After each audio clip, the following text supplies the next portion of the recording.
This tape right here is meant to be a mock-up die line. So if I was to peel it off and stick it on top of one of these new labels, it should match perfectly.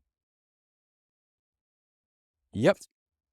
I extended it a little bit after the fact because I knew that we were going to have a little bit of a larger jar. This is the label that we are going to be using for the 2-ounce bottle of Maker's Magic. Here's the problem though. This is a 2-ounce jar, but it clearly won't fit this label. Not only that, but it just doesn't look good. It's too small. I want the jar to look like this. Even though these hold the same amount, this looks like you get a lot more. The problem is this cap isn't flat, and this won't work on our label roller because it won't roll correctly.